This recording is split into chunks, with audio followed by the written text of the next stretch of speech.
Olá, pessoal. Boa tarde. Eu sou Jéssica Oliveira. Estamos aqui hoje com uma proposta um pouquinho diferente. Estou aqui do meu lado com o João, do Rio Preto Cultural. Boa tarde, pessoal. Que privilégio estar aqui. Muito obrigado, Jéssica. E como vocês podem perceber, temos um convidado mais que especial, Badawi, do CPM 22. Boa tarde, tudo bem? Muito bom estar aqui em Rio Preto mais uma vez.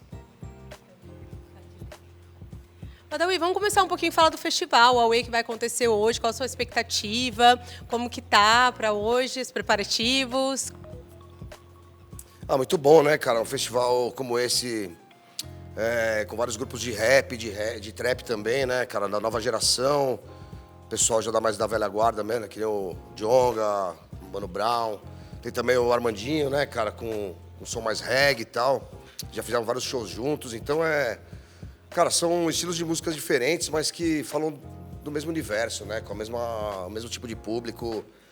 Então mas é legal que também tem muitos artistas jovens, né? De rap, principalmente. E vai ser uma oportunidade de a gente, uma banda completando 30 anos, falar com um público bem jovem, né? Adolescentes e tal. O nosso público tem colado bastante, assim, jovens nos shows, né?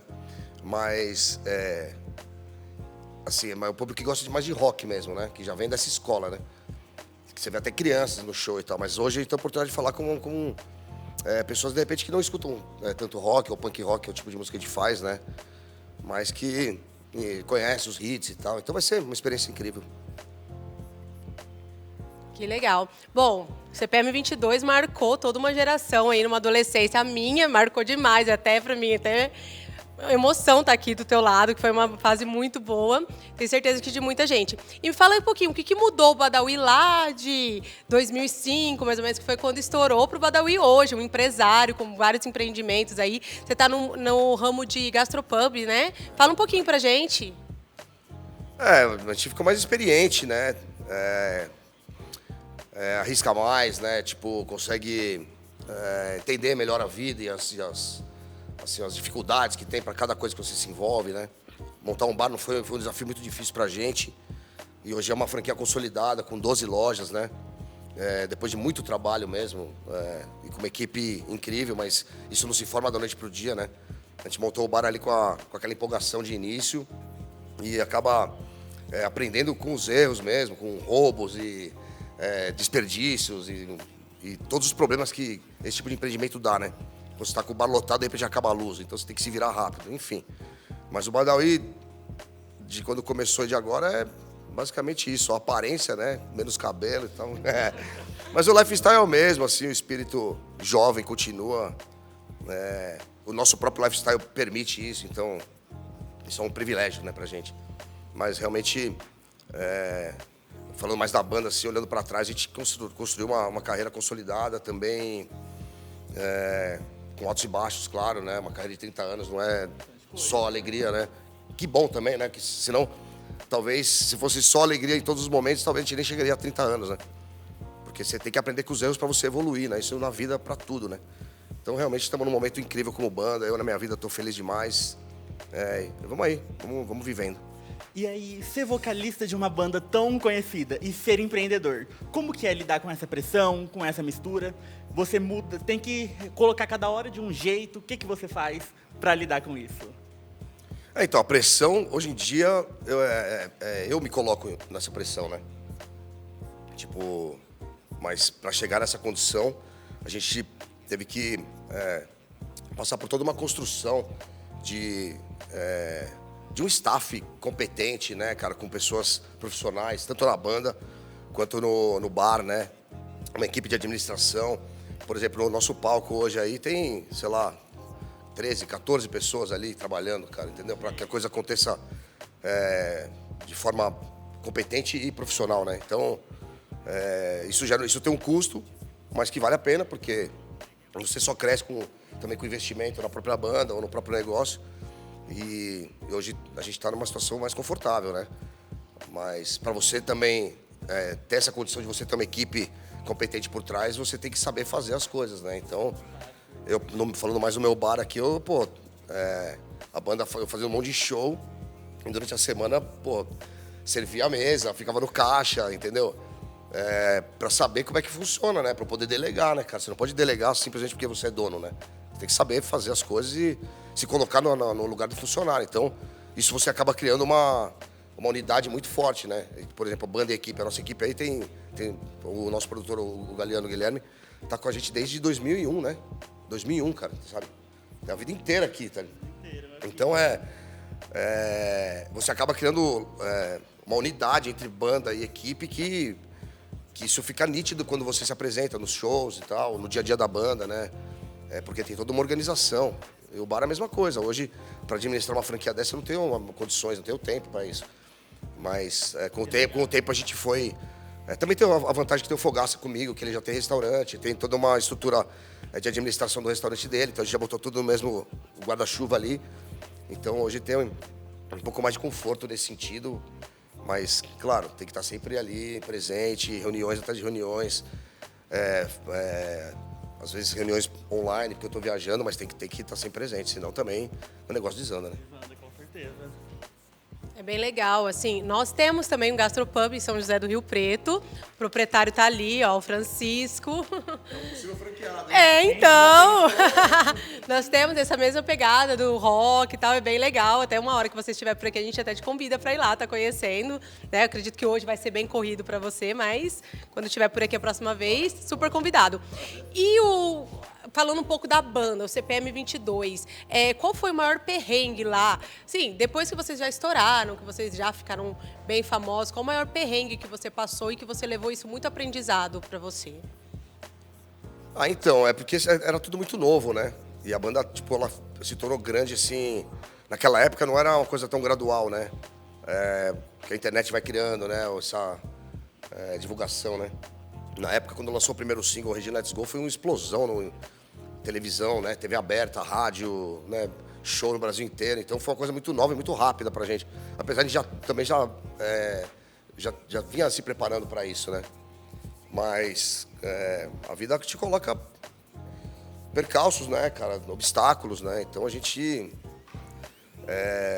tem, assim, desde, sei lá, mudança de gravadora, mudança de formação, um bloqueio criativo, um ou outro que acaba ficando mais estafado, não consegue manter o mesmo ritmo e acaba meio desanimando, aí você tem que puxar o cara ou acaba saindo. Então, acho que as maiores dificuldades são essas mudanças, né? Mudanças de formação, para mim, são as mais traumáticas, mas a gente sempre soube lidar bem com isso. Mas, por exemplo, tem vezes que demora mais, né? Quando o Oli saiu da banda em 2008, foi muito complicado pra gente se readaptar, tocar com uma guitarra só. E tem também, cara, todas as mudanças do mercado fonográfico mesmo, né? Da mudança de consumo de música, da forma de consumo, com o MP3 passando pro streaming, sabe? Então, ter esse entendimento do cenário como um todo é uma vantagem muito grande quando você consegue fazer essa leitura, sabe? De saber absorver problemas e saber também ver as mudanças que não estão no seu controle, coisas que estão, né, ao redor, por exemplo, como eu falei, né, a mudança de consumo de música mesmo, falta de lugar para tocar ou falta de programas de televisão. Aí hoje a gente está muito mais adaptado na internet e tal, mas isso demanda um tempo, né? Mas assim, a banda também aproveitou bem quando teve bastante visibilidade nos singles que a gente lançou, né? E foram vários, né? E a gente conseguiu manter o nome da banda sempre em evidência, assim, pelo menos pro público mais especializado ali do rock, né? Talvez não aquele simpatizante que não é tão do rock, mas que eu ouvia antes, que conhece só Um Minuto para o Fim do Mundo, tá tudo certo também, mas hoje a gente vê assim que é legal que é mais palpável do que no começo. No começo você não sabe quem é seu público. Hoje você tem total noção de quem é o público e é mais fácil falar com ele, né? Porque você tem rosto, né? E aproveitando que você tocou nesse assunto do futuro da música, do mercado fonográfico, como que você vê hoje em dia, porque todos os dias nascem artistas novos, mas como que você vê o futuro do hardcore, principalmente no Brasil? Você acha que vai continuar tão forte quanto ele vai melhorar? O que você acha disso? O hardcore vai ser sempre forte, cara, porque o hardcore ele não tá no mainstream, né? O hardcore ele tem expoentes no mainstream, que é o nosso caso, o Dead Fish, o Raimundos, e bandas das antigas também, Garotos Podres e tal, Ratos de Porão. Mas tem uma cena underground rentável e de muita correria ali, que tem muito público também. Talvez não é o único trabalho das pessoas dessas bandas, mas são uma cena estruturada, né? Tanto é que eu montei um selo também, Repetente Records, que eu tenho lançado várias bandas, né? Junto com o Fio, que toca comigo. Então, tem uma cena muito promissora, assim. Falando mais do hardcore e do punk rock, assim, nunca dependeu do mainstream, né? Essa cena underground tá bem forte porque a internet deixou o underground forte. Na nossa época, a gente foi lançado, que a gente também veio dessa cena, não tinha internet, eram zines, né? Zine, para quem não sabe, aquelas revistinhas independentes, né? Troca de fita, boca a boca, correio, né? Então, a internet deu luz para essa cena mais underground, não só no hardcore e no punk, mas no próprio trap e no rap, que é onde emergiu essa onda nova dentro da internet, que também veio do underground, né? Você pegar o Rariel, Djonga, Criolo, todos eles vieram de uma cena underground também. E a internet deu luz para isso, né? E o hardcore e o punk também usa dessa mídia, né? Muito bom. Eu sei que vocês já estavam há um tempo na carreira fazendo o CPM 22. Só que como foi para vocês tão jovem quando estourou o CPM 22, estava em tudo quanto é lugar? Como que foi a reação para vocês? E como vocês conseguiram aproveitar tanto desse momento e continuar sempre fazendo o auge? É uma boa pergunta, porque também, como eu te falei, a gente veio dessa cena onde a gente faz tudo, né? É o faça você mesmo. Se junta com as bandas para fazer os eventos, né? E são eventos legais. A gente veio preparado para isso. A gente já estava fazendo shows, né? Não é uma banda que foi descoberta pelo produtor da gravadora. A banda veio pronta, veio com um discurso já definido. Claro, com a mente aberta sempre, mas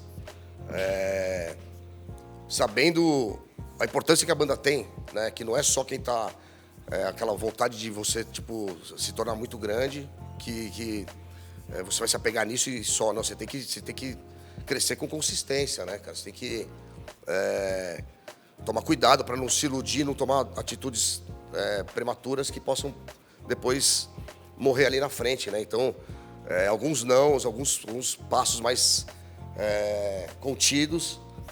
É importante, e para isso você tem que ter uma experiência já de uma base, né? Porque se você se iludir, nossa, a gravadora é por dinheiro, vamos ficar rico, vamos fazer show em tudo que é lugar. Cara, você vai chegar ali e depois, não tem depois, né? Então quando você tem uma base forte, né, mental e de ideologia dentro da banda, você só vai usar aquela estrutura para amplificar aquilo, né? E aprimorar, deixar mais profissional, que foi o caso que a gente fez, né? A gente usou a estrutura de uma grande gravadora e da toda a exposição que a gente teve na mídia para amplificar o nosso discurso, né? Então, com isso você já tem uma base muito sólida, né? Então você não se ilude, você não se derruba quando você tem uma situação adversa na vida, como é uma mudança de formação, ou você de repente um disco que não foi tão bem. Então você tem que saber lidar com todas as situações, as boas e as ruins. E para isso você tem que ter uma boa base, né? Por isso que a gente também não veio iludido e aproveitamos muito bem essa visibilidade para poder mostrar que era o CPM 22 e aqui estamos 30 anos depois. Com certeza, e você está preparado para tudo. Mas aonde mais CPM 22 pretende chegar? Onde você vê vocês? Porque vocês já conquistaram muitas coisas. O que mais que falta? O foco não é conquista, né? Pode ser meio hipocrisia falar isso, né? Porque a gente gosta de conquistas, claro, né?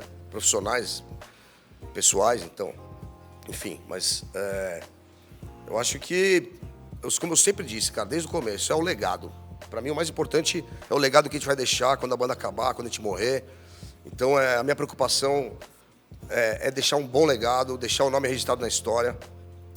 O nome Badawi da minha família registrado, né, cara, para sempre, como vocalista do CPM 22, eu como empreendedor do bar e tal, enfim. Que acho que é o que todo mundo almeja, né, cara, ser relevante, né, não ser esquecido e não morrer sozinho, né, mas conquistas são consequências de você, quando você olha para um horizonte de forma pragmática, sabe, com consciência, sem ilusão e sem depressão também, no bom sentido da palavra. Só pra gente encerrar, que não queremos tomar muito seu tempo, a gente sabe que já tá tudo pronto já para ir pro show, né? Só para você deixar um recado para quem tá começando, para quem tá querendo seguir essa carreira, o que você falaria para eles agora, o que você falaria para o Badawi lá do começo? Puta, que eu falaria? Eu não tenho esse segredo, porque senão eu lançaria um monte de banda, né? Quer dizer, eu tô lançando várias bandas, mas... Eu acho que primeiro de tudo, você... Independente de se você vai ser músico ou não, qualquer coisa que você for fazer na vida, você tem que olhar as pessoas que fizeram isso ao longo da história, né? Tipo, você não pode montar uma banda de punk rock sem conhecer o punk, né? Sem conhecer a história, conhecer de onde... como é que surgiram todas as gerações de bandas, né? De onde começou, com quem começou, qual a cena, que país, que cidade, por que aconteceu isso, qual que era a ideologia dessa cultura, dessa contracultura, né? Reivindicava o quê, eles eram contra o quê, a favor do quê. Então você tem que saber dominar aquilo que você pretende ser. Senão, você vai ser é só uma capa, né? Você não vai ter conteúdo nenhum, né? Então ter conhecimento daquilo que se pretende fazer, achar as pessoas certas que queiram as mesmas coisas, que estão remando para a mesma direção, ser persistente, saber que vai ter que investir, sabe? Não esperar o investimento de ninguém, porque isso, se vier, vai vir num segundo momento, não vai vir no começo. Então é trabalhar mesmo, paralelamente, para bancar a banda, para bancar outros trabalhos, ou bancar os seus sonhos, né? Então acho que mas basicamente é isso. Encontrar os meios, as pessoas e ter conhecimento daquilo que se pretende fazer, né? Badawi, a gente agradece seu tempo, sua disponibilidade, agradece toda a equipe, o pessoal que ajudou, a gente está aqui. Muito obrigada e um bom show para você, que dê tudo certo, e num próximo retorno te esperamos lá no nosso Gastropub para conhecer. Vou sim, obrigado, tamo junto. Muito legal tocar aqui em Rio Preto, nesse festival, a Wave Festival. 7 horas estamos no palco, não sei que hora vai passar, né, mas tudo bem. Mas é isso, obrigado, tamo junto. Bora que tem CPM hoje.